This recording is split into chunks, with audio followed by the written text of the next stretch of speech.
Now these are some of the images I took many, many years ago, 40 years ago almost.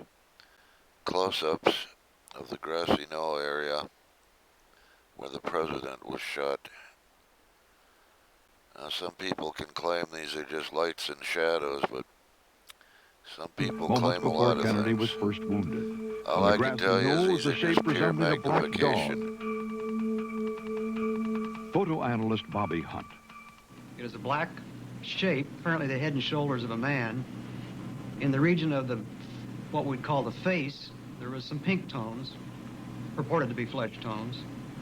And there was also an object which looked like a rifle with a flash suppressor or a nozzle on the rifle. But we concluded that this was a human being. That conclusion was derived from the enhancement and from some color That's their spectrographic close-up. analysis This is we my did on the visible close-up. flesh tones of the object. We did not conclude, however, that that was a rifle. We simply said it was consistent with a blur induced by the motion of the photograph.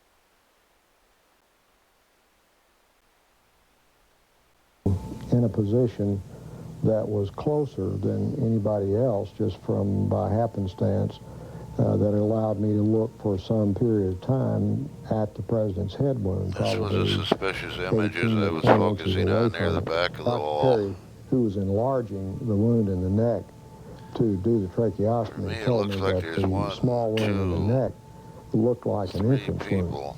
The head wound that I saw was a very large wound in the right posterior part of the head. Well, where did you think the shots had come from? What did you think? But I think, even then, that I would have thought that this was certainly an exit wound in the back of the head, and that therefore the shot must have come from the front. I viewed the autopsy pictures. They had the frontal part of the cerebrum here in the skull. Another one of my close-ups I found many years ago. I think they pulled the skin back up over this wound. That's the only thing I can postulate, because the back of his head was gone. This was They claim there was a big hole in the top of the head. 9 to 10 centimeters across. When we zoom in on the Mormon photo, we see something different here. Right where the Dallas doctors described it. The large hole is at the front of the head. See something else. This is just almost a personal a question. Are you so what we're dealing with here is just pure forgery of the autopsy. At President Kennedy somewhere from the front? Yes. Are you equally comfortable, or are you not comfortable with the notion that there is forgery of some sort in the official documents of this? I feel there probably is. I certainly could not be held down to saying exactly how that is, or even approximately how it is, perhaps. But I feel what they always have claimed, this looks like an exit wound. Some kind of attempt to cover up what was going on. Let me show you, to my best recollection, what the wound looked like to me that day in trauma room 1. Before each doctor looked at the photos, he described the wounds he had seen back in 1963. I could see the president's head wound quite well, and I was probably looking into a wound that was on the lateral or the side part of the head and the back part of the head. It would be this portion of the head right here. As I remember, they've managed to move that wound all over the head. Wound, big deficit in his skull and the temporal parietal area.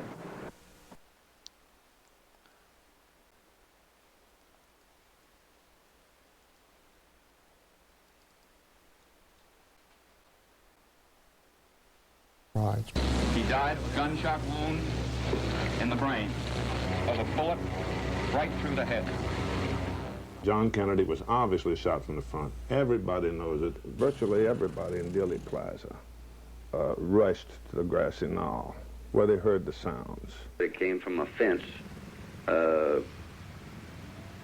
between the book depository and the railroad track.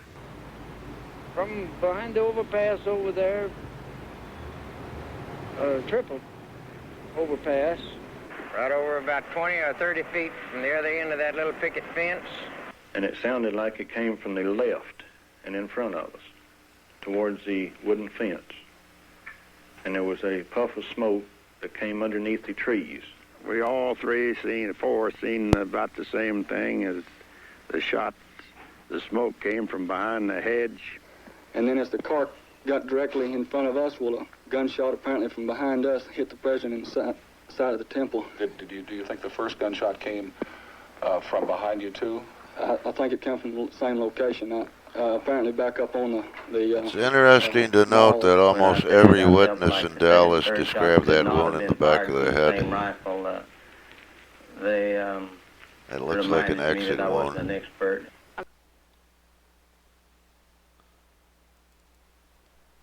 So what is this image again? The exact moment the fatal bullet struck the president in the head. Right here. Some believe that one of these shadows may be an assassin standing behind the fence. Lee Bowers, a railroad employee who was working, fatal bullet struck the president in the head. Some believe that one of these shadows may be an assassin standing behind the fence. View of that. Just pure magnification. So now it didn't look like much. Some believe that one of these shadows may be an assassin standing behind the fence. As you can see, I was taking extreme close-ups of that many years ago. One of these shadows. This blob right here, that doesn't appear to be like much. Just, well, anyhow, I was taking a lot closer look here.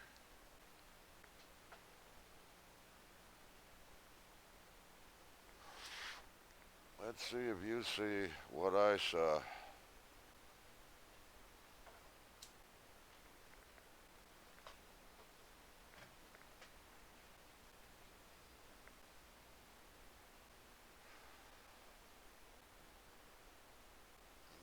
Beginning to see a face here. What really caught my eye was this upside down stripe here. I couldn't figure out what that could have been.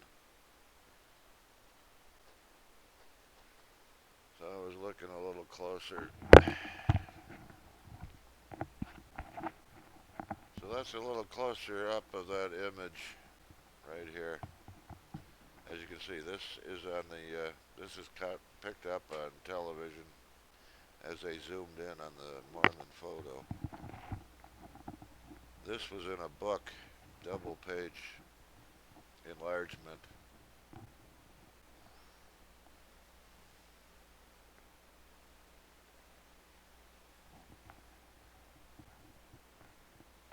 So you get the gist of it. I was looking there, and let's take him now.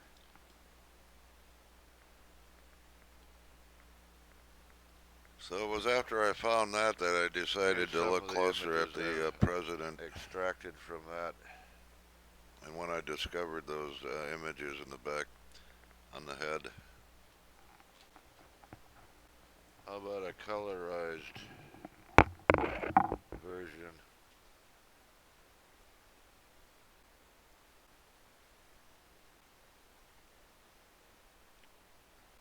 One face there, one face here. So you can imagine my surprise when I seen this image, and then I went to look at the president, and it all seemed to add up. Well, I gotta do it this way. I got all kinds of images here. Yes, there it is. Here's an independent close-up somebody did. I don't even know who it was, but this was a digitally enhanced version of the Mormon photo. They never even noticed this. I made a enlargement and I put it up here in the front. They were looking. So yeah, they were zooming in over here on this image right here. Back along here. It could possibly be a treat. But they never even noticed this. I know it's hard to see. I didn't see it for several minutes. And once I started putting the pieces together, once the brain starts putting the pieces together, like I say, all I was looking at was this upside down V.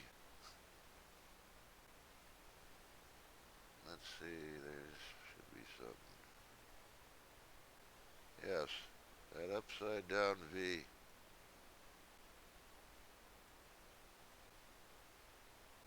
And then I noticed there were a few others. There was this, what appears to be a circle here,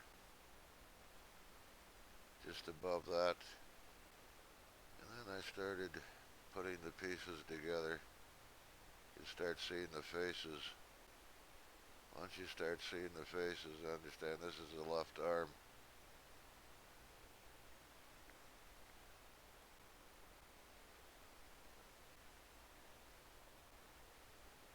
That's the History Channel. That's close up.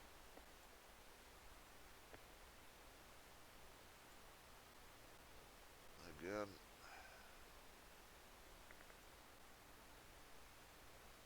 I'm losing my...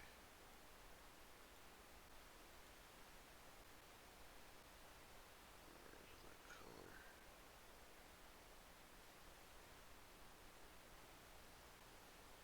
There's the colorized.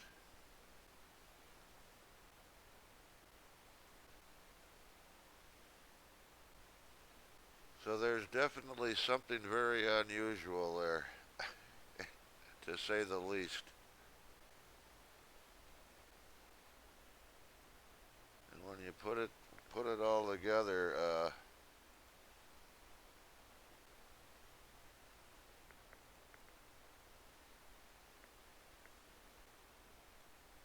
can find that one again.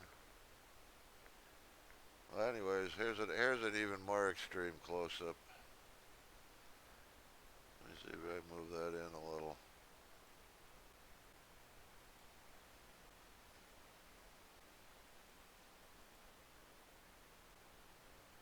Now, this is very curious that at that distance, I mean, it's picking up this, and it does look like some writing much similar to this. That's a very long distance.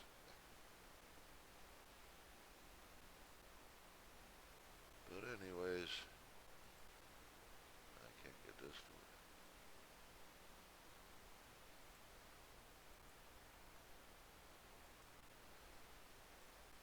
So anyhow, it's very curious that, if I can find that one.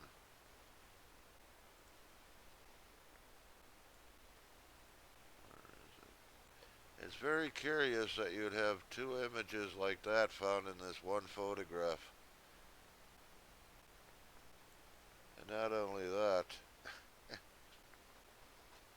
but an image like that also. Now, anyone who image over here on the right was found by Jack White and Gary Mack about the same time I found this image, but they got... And as far as I'm concerned, this makes more sense than it showed up on the Men Who Killed Kennedy, and I thought it was going to be this one, and nobody ever knew. I had this image when they released this. So not just one, but two. Very curious.